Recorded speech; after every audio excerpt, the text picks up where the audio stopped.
Hello friends, welcome back to the daily soap update. आज रात अनुपमा के सीरियल में क्या होने वाला है हम आपको इस वीडियो में बताएंगे। सो गाइस, वीडियो को पूरा देखिएगा एंड चैनल को सब्सक्राइब करना ना भूलिएगा। कल के एपिसोड में हम लोगों ने देखा था कि जब सभी लोग नाश्ता करते हैं तो किंजल और वनराज की बहस हो जाती है।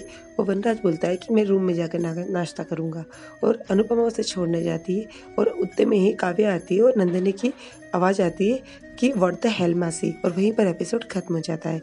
आज के एपिसोड की शुरुआत भी वहीं से होगी। नंदिनी की आवाज़ सुनकर घर के सभी लोग बाहर आएंगे और आकर नंदिनी काव्या से पूछेगी, ये क्या है मासी, आप पूरा सामान लेकर यहाँ क्यों आ गए? और वनराज भी बोलेगा, मैंने तुमसे कहा था ना मुझे कुछ समय की ज़रूरत है, इसके बाद में मैं सोचूंगा कि क्या करना है। तुम तो पूरा सामान लेकर यहीं आ गई, क्या है ये सब? काव्या और काव्या किसी को कुछ नहीं बोलती और सामने के मकान में जाती है, ताला खोलती है और जाकर वहीं पर अपना सामान रखकर कॉफ़ी का कप लेकर बाहर आती है और कॉफ़ी पीती है। उसको देखकर घर के सभी सदस्य एक एक करके अंदर चले जाते हैं। जैसे अंदर जाते हैं वनराज ऊपर जाकर काव्या को कॉल करता है और बोलता है कि काव्या, ये क्या पागलपन है, तुम यहाँ क्यों आ गई? तो काव्या बोलती है कि चलो भी तुम्हारे साथ नहीं, कम से कम पास रहूंगी, मुझे अच्छा तो लगेगा। तो वनराज बोले, अच्छा नहीं लगेगा, जो तुम कर रही हो तुम्हारा पागलपन है। तो काव्या बोलती है, यदि ये पागलपन है तो पागलपन ही सही, लेकिन मैं तुम्हारे पास रहना चाहती हूँ। उधर बा और बापूजी को दिखाते हैं। बा परेशान होती है तो बापूजी बोलते हैं कि लीला परेशान मत हो, हम काव्या को अपने घर आने से रोक सकते हैं लेकिन मोहल्ले में आने से नहीं। तो बा बोलती है कि जब वनराज यहाँ आया था तो मैंने सोचा था कि अब वो धीरे धीरे उस काव्या से दूर हो जाएगा और धीरे धीरे अनुपमा और वनराज के बीच में भी सब कुछ ठीक हो जाएगा। लेकिन यदि वो मैदे की कटोरी इस तरह से सामने रहेगी और वनराज की ज़िंदगी से दूर नहीं जाएगी तो इस घर में शांति रह ही नहीं सकती है। फिर उधर दिखाते हैं वनराज, अनुपमा और तोशु डॉक्टर के यहाँ पर जाने के लिए कैब का वेट करते हैं और अचानक वहाँ पर काव्या टैक्सी लेकर आ जाती है और आकर बोलती है कि वी चलो, मैं तुम्हें डॉक्टर के पास लेकर चलती हूँ। सभी लोग उसका फेस देखते हैं तो अनुपमा उसे फाइल दे देती है और बोलती है कि चले जाइए आप इसके साथ में। और बस काव्या गेट खोलती है और वनराज को अंदर बैठने का कहती है। वनराज बैठता है, वो तोशु से बोलती है तुम भी हमारे साथ में चलो, और तोशु भी बैठता है। काव्या बैठने से पहले बोलती है कि जो लोग सिर्फ हमदर्दी दिखाते हैं वो कुछ ही समय के लिए ख्याल रखते हैं, और जो प्यार करते हैं वो हमेशा के लिए ख्याल रखते हैं, और मैं वनराज से बहुत प्यार करती हूँ, इसका हमेशा के लिए हमेशा बहुत ख्याल रखूंगी। और ये बोलकर वो कार में बैठती है, वहाँ से चली जाती है। ये सारी चीज़ें किंजल किचन से देखती है और अनुपमा अंदर आती है। आकर वो कुछ काम में लगती है तो किंजल भी उसके पास आती है और आकर बोलती है कि मम्मी ये क्या है, आपने बहुत अच्छा किया पापा को जो उनके साथ जाने दिया, आई होप पापा हमेशा के लिए उसी के पास चले जाए। और अनुपमा से कहती है कि आपको जब सारी सच्चाई पता है तो क्यों ज़बरदस्ती इस रिश्ते में बंधे हुए हो। इस रिश्ते में यदि आप बंधे नहीं होते तो ये सारा दिखावा आपको करना भी नहीं पड़ता। आप बंधे हुए हो तो आपको अपना मन मार के ये सारा काम भी करना पड़ता है। तो अनुपमा कहती है कि बेटा, रिश्तों की डोर ऐसी होती है, बहुत उलझी होती है। तो फिर किंजल बोलती है, यदि रिश्तों के धागे इतने उलझे होते तो उस धागे को तोड़ दीजिए माँ। अपने आप को परेशान करने से कुछ नहीं मिलना है और सभी लोग इसका फ़ायदा उठाते हैं। तो अनुपमा बोलती, सब लोग क्या सोचते हैं मुझे इससे फ़र्क नहीं पड़ता है, तू क्या सोचती है? तो किंजल बोलती, मैं जानती हूँ कि आप strongest mother in law in the world है और मैंने आपको हमेशा हर चीज़ के लिए देखा है। आपने ना सिर्फ इस घर परिवार की जिम्मेदारी उठाई है, आप हम लोगों का भी ध्यान बहुत अच्छे से रखते हैं, लेकिन मैं नहीं चाहती कि मेरी मम्मी को किसी की भी वजह से तकलीफ हो। बस इसीलिए मैं आपको ये एडवाइस दे रही हूँ।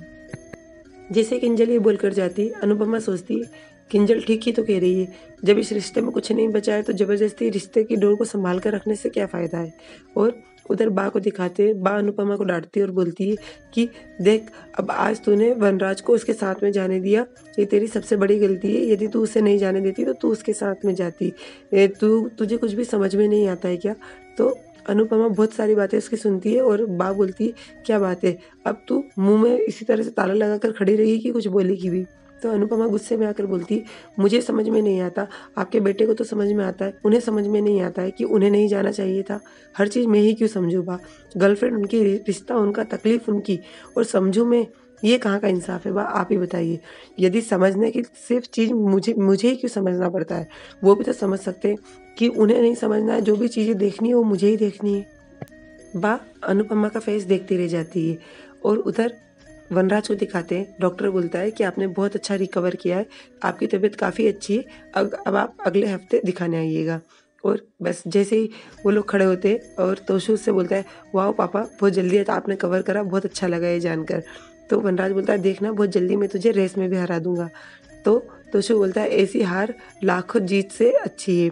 तो फिर दोनों साथ में बोलते हैं चलो अब घर चलते हैं। तो तोशु काव्या की बात सुनकर चुप हो जाता है। तो काव्या बोलती अब तो तुम ठीक भी हो गए ना वनराज, तो क्या मतलब दूसरों को परेशान करने से, अपने घर चलते हैं ना। उधर अनुपमा को दिखाते हैं। अनुपमा बा का हाथ पकड़कर सॉरी बोलती है और बोलती है कि बा मेरे मन में जो भी भरा हुआ था वो निकल गया। तो बा बोलती है कि नहीं, तूने ना आज मुझे बोला है, कल को तेरी बहू भी मुझे बोलेगी तुम लोग ना मुझे सास ही नहीं समझते हो। तो अनुपमा बोलेगी आप सही कह रहे हैं, मैं आपको सास नहीं समझती हूँ, मैं आपको माँ समझती हूँ। आपकी बेटी अंदर से बहुत भरी हुई थी, तो बस गुस्से में अपनी माँ से अपना दिल हल्का कर बैठी। बस बा मैं इतना ही चाहती हूँ कि मैं ही सबको क्यों समझूँ, कुछ कभी कोई मुझे भी तो समझे। और ऐसा वो बा से बोलती है। बस ये सारी सभी की बातें होती है। उधर दिखाते तोशु घर में आता है। जैसे ही सभी लोग देखते हैं तो बा बोलती ए तू अकेला आया है, वनराज कहाँ है। तोशु नीचे गर्दन करता है तो बा बोलती है देखा मैंने कहा था ना कि वो मैदे की कटोरी वनराज को अपने घर पर लेके चली जाएगी, देखो अब वो भी उसी के साथ रहने चला गया। तो थोड़ी देर में ही वनराज सामने आता है और आकर सभी लोग देखकर खुश होते हैं। उसका प्लास्टर नहीं होता है। वो बोलता है कि डॉक्टर ने बोला है कि अब मुझे प्लास्टर की कोई ज़रूरत नहीं है, देखो सरप्राइज में बिल्कुल सही हूँ अब। और देखकर ये चीज़ें देखकर घर के सभी लोग बहुत खुश होते हैं। उधर घर के सभी लोग खुश होते हैं। उधर काव्या को दिखाते हैं। काव्या उसके घर के बाहर खड़ी होती है और मन में सोचती है आज भी तुम वहाँ चले गए तो क्या हुआ, लेकिन मैं भी हार नहीं मानूंगी, तुम्हें मैं अपने पास बुलाकर ही रहूंगी। और वहीं पर एपिसोड खत्म हो जाएगा। कल के एपिसोड में दिखाएंगे कि काव्या और वनराज की बातचीत होती है, जिसमें काव्या कहती है कि भी तुम मेरे पास आ जाओ ना, मुझे बहुत डर लग रहा है कि कहीं ज़्यादा हमदर्दी दिखाते दिखाते अनुपमा तुम्हें अपने जाल में ना फंसा ले, कहीं तुम्हें अनुपमा से प्यार ना हो जाए। और उधर दिखाते कि अनुपमा वनराज के लिए कुर्ते निकालती है और बोलती है कि आज मकर संक्रांति है तो इनमें से कोई कुर्ता पहन लीजिएगा। ये देखिए मैंने लाइट कलर के कुर्ते निकाले हैं, काव्या ने कहा था आपको लाइट कलर के ही कुर्ते पसंद है, तो आप इनमें से कोई कुर्ता पहन लीजिएगा, बताइए मैं कौन सा निकाल दूँ। तो वनराज काव्या की बात सोचता है और बाद में बोलता है कि नहीं मैं ना येलो कलर का कुर्ता पहनूंगा। तो अनुपमा बोलती है बट आपको तो ये लाइट कलर के कुर्ते पसंद है।